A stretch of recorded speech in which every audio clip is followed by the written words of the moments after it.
It says officials familiar with the investigation have said this. So on top of all that, on top of the fact that apparently, I hate to say it, but I'm not surprised, did you know that there is a fake toxicology report that is making its way online? Yeah, according to WAPT 16, Mississippi Public Safety Commissioner Shawn Tindle is telling the public that there is a fake toxicology report going around online. He posted this on social media. Quote, the purported toxicology report from Nolan Wells circulating through social media on various outlets is fraudulent. Nolan's family, friends, and most importantly, Nolan himself deserve better. And I'm not surprised. The purported toxicology report from Nolan Wells circulating through social media on various outlets is fraudulent. That's not a line from an online rumor debunker. That's a direct quote from Mississippi Public Safety Commissioner Shawn Tindle, a man who doesn't speak unless the integrity of an entire death investigation is being chemically dissolved by the very people who claim to want justice.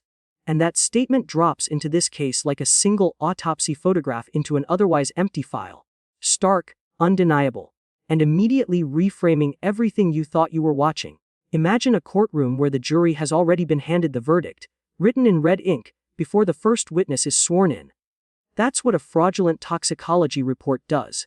It's a ghost document. It haunts the public's perception so thoroughly that when the real report finally does surface, it has to fight for oxygen against a lie that's already taken root in the lungs of every social media thread.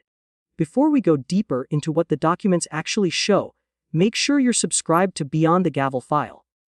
Because we don't just cover the story, we follow the evidence. Let's trace the anatomy of this counterfeit. Commissioner Tindle's statement wasn't a casual clarification. It was a surgical strike on a specific piece of paper. He called it fraudulent. Not inaccurate, not misinterpreted. Fraudulent. That word has a legal definition. It means a knowing misrepresentation designed to deceive. Someone created a document that looked official, seeded it into the ecosystem of a death investigation, and watched it replicate. That's not speculation. That's not a theory. That's what the state's top public safety official is telling us happened. And you cannot understand the weight of that accusation unless you understand what an actual toxicology report represents.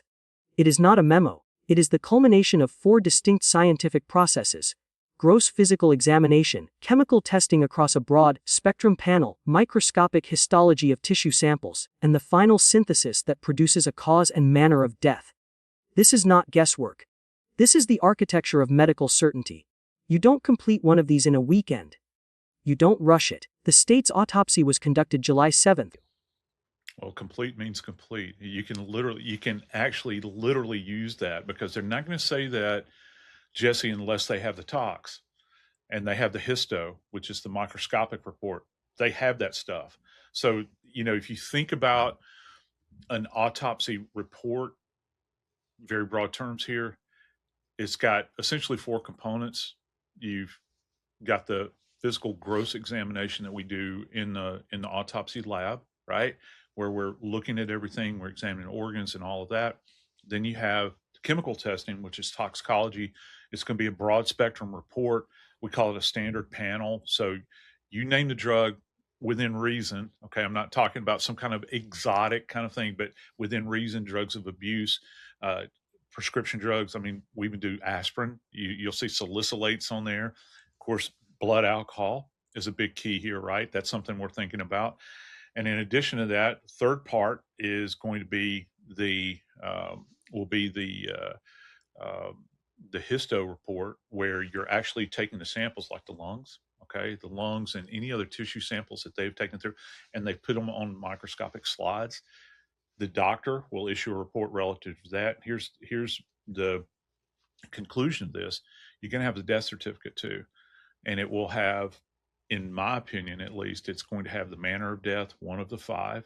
Everybody's kind of wondering what this is going to be. And then it will have a specific cause of death on it. Let me ask you this. So we understand the reporting signifies that the initial physical autopsy was done on July 7th. The testing, like you said, takes longer. And histology, which you talked about, can take several days, weeks. It's all part of this report. If it was completed in this time, my main question is, does that signify to you that they know the cause and manner of death, that it's not going to be undetermined in the same way that the independent autopsy was? Yeah, I don't. They've got all these components, I think, and they've got a wide range of things to choose from. I would be very surprised if it was left undetermined at this point, considering how much time they've had to do scientific evaluation. We're into August now, right? Okay. Even if you're doing consultations, let's say you're doing a neuropath consultation where you're bringing a neuropathologist to take a look at tissues of the nervous system. Even if you're doing some kind of toxicology consult, you've had more than enough time to do this at this point, and they have had enough time to run the panels as well. So, in my opinion, yes, sir, we're going to have something that and of course, the big thing here is, why can't we see it? Well, if we were to believe what we are hearing, right? And I don't want to steal your thunder, but I think it was ABC that was reporting over the weekend that it's been released. If this thing it's been completed, is the next step the grand jury. We are now into August. That means the panel has been run, the slides have been examined, the alcohol screen, the salicylates, the substances of abuse, the prescription agents. All of it has been processed. Complete means complete. The document is real.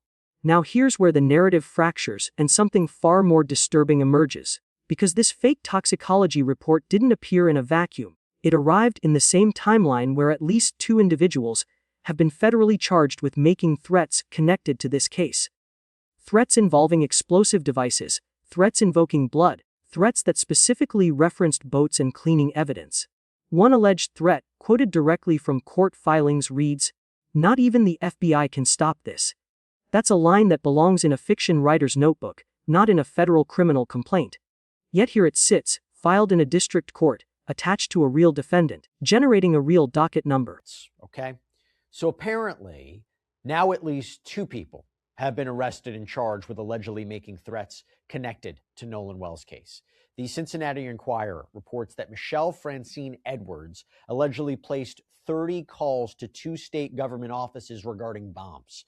The office is investigating Nolan's death. The Sacramento Bee reports that Joseph Alfredo Vasquez Dumarque was accused of sending explosive-related threats on social media to a judge whose stepson, apparently Warren Hudson, apparently a friend of Nolan, was on the boat with Nolan that day, facing at least 1 federal charge right now. And these alleged messages are quite chilling. Quote, "There will be a package coming to your guy's office in the next few days. It's going to blow you away when you see it. LOL. Probably best to have the boys there to see as well. Blood, so much blood everywhere. Hard to clean, especially from a boat. But yours will be quick, I promise. I got all your info. Not even the FBI can stop this."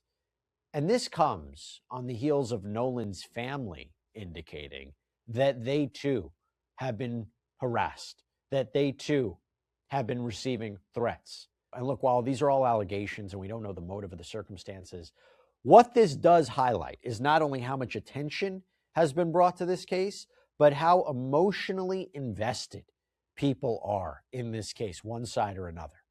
With all that in mind, now. And at the center of this entire vortex stands an 18-year-old college football player whose body washed ashore on Horn Island, a barrier island 10 miles off the Mississippi Gulf Coast. 2 days after he went missing during a July 4th weekend boating trip, the family ordered an independent autopsy. That report came back with an undetermined cause and manner of death. I want to get into something else. Okay, so now I want to talk about the state autopsy. And remember, this comes after Nolan's family had ordered an independent autopsy. We've talked about this before. Undetermined cause and manner of death. It was limited, right? It was limited in that it was reported what they had of Nolan's body, that Nolan's throat was not present. So it was believed that the state ME had kept those throat and neck components for further testing. But now you're hearing this word that the state autopsy has been completed. What does this mean? What should we take from it? I want to bring in forensic death investigator Joseph Scott Morgan from Jacksonville State University, host of the Body Bags podcast. Joseph, my friend, always good to see you. Thank you for taking the time because I know you're a very busy man. Talk to me first about, we obviously don't have the contents of this, so we're going to be, but I think it tells something. I find the timing interesting. I find the timing that they, if this is true, if this reporting is true, that they've completed it. What does that tell you? Well, complete means complete.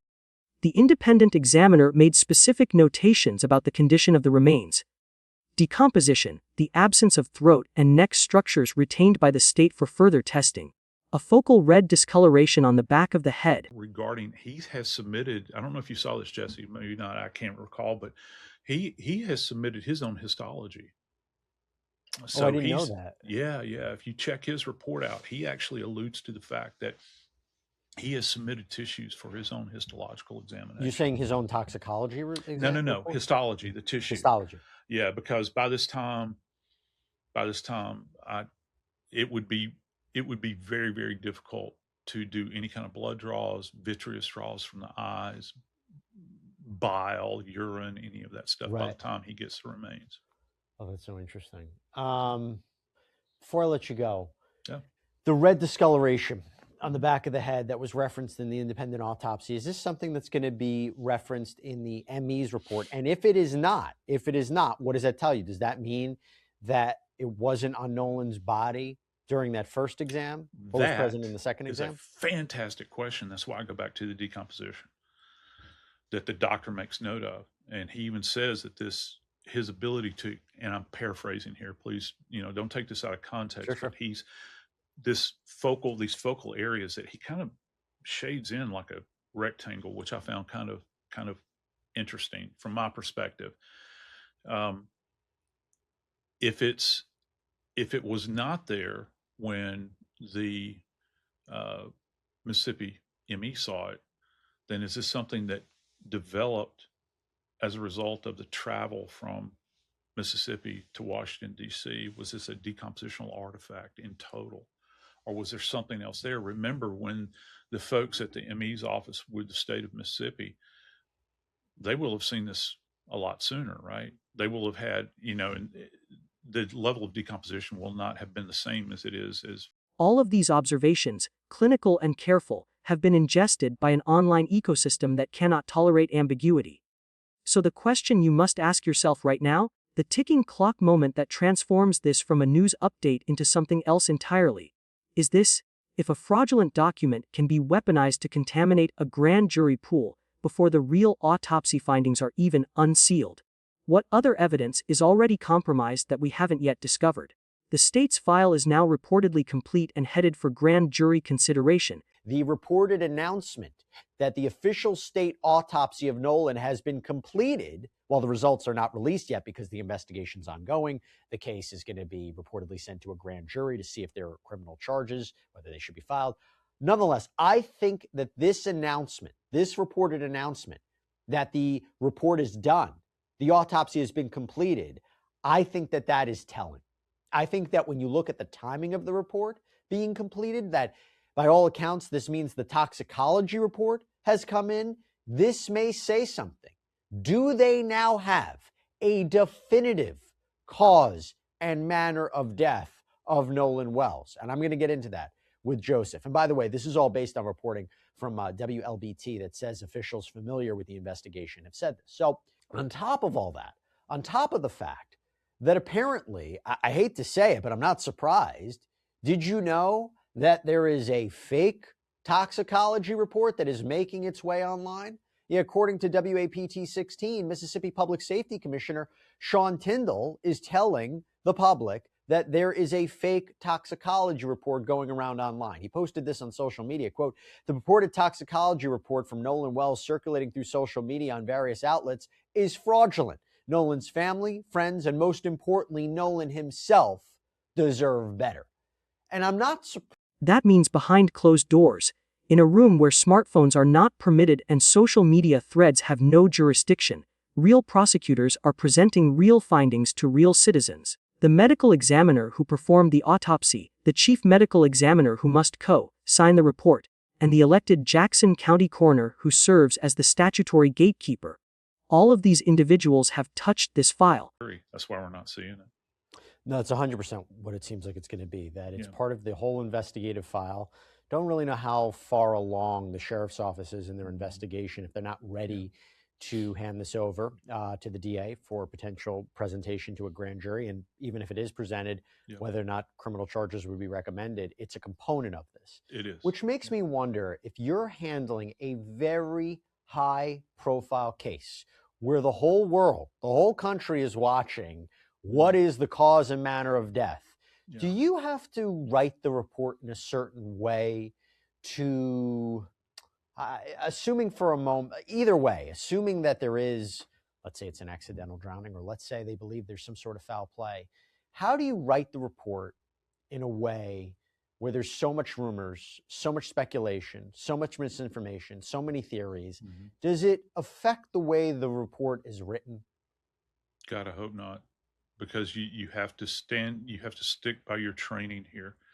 You're not trying to enamor yourself with the court of public opinion. That's the worst thing you can possibly do, not for just this case, but any case that you might do in the future, right? You don't want to deviate from what the standard norm is.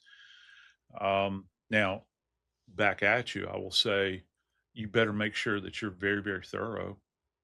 That's why if it were me and this was my world that that I was inhabiting, I would recommend that you get as many eyes on this report that are going to keep the information secure inside the investigative bubble from within the forensic pathology community. So if you've got deputy chief medical examiners that are there, y'all come in here, here's the report, here's what my findings are. What do you think? Doc A, Doc B, Doc C, and you take all of those brains and you put them together and you arrive at the conclusion, because at the end of the day, this is the way it's going to work. You're going to have the actual prosector that will sign the report. That is the person that actually did the autopsy. Then you will have the chief medical examiner that will have to sign off on it. And one of the component here that we have to keep in mind, this is going to come from the state medical examiner's office, but Mississippi is a coroner state. So guess who the gatekeeper is? It's that county coroner. And so they're involved in this conversation, and they'll, the coroner themselves will have to sign off on this. And they're an elected official down there in that area. I think it's, correct me if I'm wrong, I think it's Jackson County is the name of the county. It's Jackson County Coroner Bruce Lind. Yeah, so he's involved in this process. It's not merely the state medical examiner. So the elected coroner they're going to be involved in this, as well as should be, right? And if truth be told, his eyes were the first eyes from a medical legal perspective that were on the case, on this young man's body. So when they brought him in from offshore, the coroner or one of his deputies would have physically been there. Then the body's going to be transported to the state medical examiner's office facility. So, their input is going to be critical here.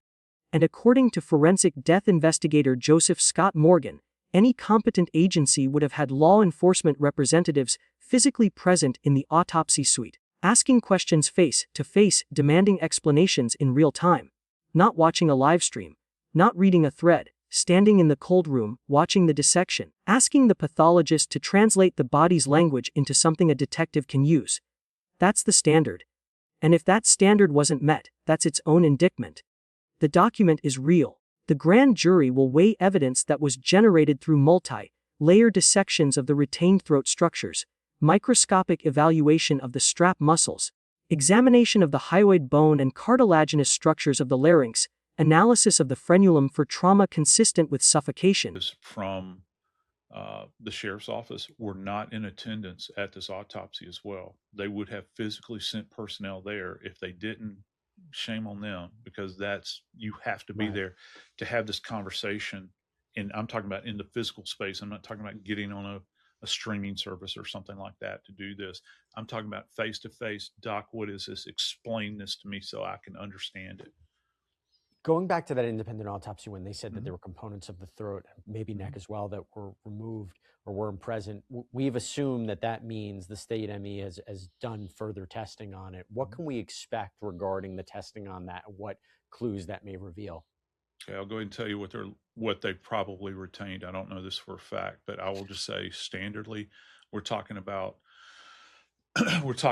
from the tongue all the way down to where the trachea actually bifurcates into the lungs. So that entire structure system that's in there, that will have been retained. They still have possession. Starting with the tongue, you're going to look for any trauma on the tongue that you cannot appreciate if you just open somebody's mouth at autopsy. And you're going to look for biting of the tongue, any kind of contusions that might be there. One of the things that they would have done at autopsy, you were talking about drowning as potentially a weaponization of drowning. One of the things we look for, if everybody will take the tip of their tongue and put it between your lips and your gum, that's called the frenulum. That little piece of tissue can get torn if somebody's holding your mouth like this, like a suffocation. That will have been examined thoroughly. The connective tissue within the soft palate going down into the throat, we're going to look at the hyoid, right? And he says in his report he couldn't appreciate the hyoid. The hyoid is with them as well. Okay. And toxicology panels that either confirm or eliminate the presence of substances that could compromise a person's ability to defend themselves in water. Okay, so I'm glad you brought this up because, when anyone is inebriated, that compromises your ability, first off, to defend yourself, right? Yeah. And Assuming he was, I don't know the toxicology. And that's the big assumption. We don't know what the tox says at this point, okay? Or if there's any other agent in his system. And that's something, that specter is out there. That's something I want to try to understand as a medical legal death investigator. I want to know if there were any other substances, not just blood alcohol levels, okay? I want to understand that. Did anything compromise his ability to make decisions or to defend himself? And and this is a salient point, back to this idea of, if, let's say that water was used with specific nefarious intent to bring about someone's death. I tried to be as lawyerly as possible in making that statement, but the water is actually utilized as weaponized. Okay, we'll say that. To try to find anything externally on the body, that's kind of an uphill battle, man. That's hard to do. So a lot of that information that would come into the ME, that's going to have to come from the police. What did you find in questioning individuals? What did they say?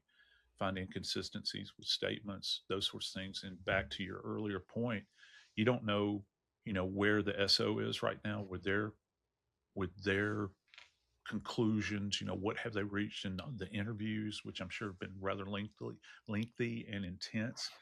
And you're going to have a lot of people. If they track down anybody that was on that island, I've seen the video from those boats. Guess what? If they have registration that they can see on those boats, and they're registered in the state of Mississippi or Alabama or wherever they are, they're reaching out to those people as well. These are not abstractions. These are the specific, named anatomical inquiries that a forensic pathologist performs when drowning is even remotely at issue. And the independent examiner, a former chief medical examiner for the District of Columbia, conducted what was described as an exceptionally thorough examination. The kind of autopsy reserved for in-custody deaths, where every layer of tissue is interrogated. And my friend, there's another component to this that I'm very, very curious about, and that is the level of decomposition. Because the second ME made specific reference to this multiple times in their report, because it actually kind of, I'm not going to say confused, but it made it more complex. That physician, who, again, I have to say this, he is highly respected. This guy's a former chief medical examiner for DC. Dr. Mitchell? Yeah, Dr. Mitchell, highly regarded, highly respected. He did a multi-layer dissection on this area back here, as he did. And if I remember correctly, it hadn't been dissected the way he dissected it.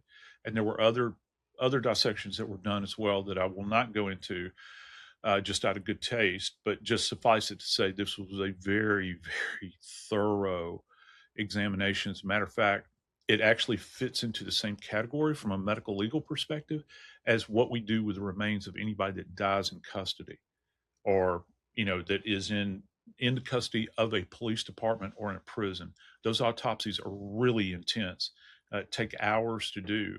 And so he took that step with this case. So this guy has covered everything to this point. And the biggest piece to this is him saying the level of decomposition. From my mind, from my perspective, Jesse, is I want to understand how much time bled off the clock, not just not just out on the island, where Nolan's remains were recovered, but also, did anything happen from transporting his remains from Mississippi to the DC area where the second examination was done? Yet his report still said undetermined. That gap, between the intensity of the exam and the ambiguity of the conclusion, is where all of this lies. The document is real, but someone decided that a fabricated version of it needed to exist. Someone decided that the public's understanding of a dead teenager's final hours should be shaped not by forensic science but by digital forgery. That is not advocacy. That is evidence tampering by proxy, laundered through retweets and reposts until it achieves a kind of counterfeit credibility. And the family, the people who lost a son, a brother, a teammate, they have had to watch this unfold while simultaneously being the targets of harassment so severe that the FBI has been brought in. That's not a footnote. That's the entire second act of this tragedy. Which brings us to the evidence you can examine yourself. The federal criminal complaint against Joseph Alfredo Vasquez Dumar, filed in the district where the alleged threats were made, is a public record. You can pull it. You can read the quoted messages. You can see the language the government alleges he used. References to a package arriving in days, descriptions of blood being difficult to clean from a boat, explicit mention of the FBI's inability to intervene. I want you to find that complaint, and I want you to read the precise wording of the threats as alleged by federal prosecutors. And then I want you to ask yourself one question in the comments: at what point does an online conspiracy theory stop being protected speech and start becoming a federal crime? Because somewhere between a fake toxicology report and a bomb threat, that line was crossed. The document is real. The case is now in the grand jury's hands, and the only question that remains is whether the truth can still outrun the fiction that was manufactured to bury it. If this kind of evidence-based forensic breakdown matters to you, make sure you like this video, share it with someone who needs to see how legal process actually works, subscribe to Beyond the Gavel File, and turn on notifications, because the moment that grand jury returns its decision, we'll be here to analyze every page.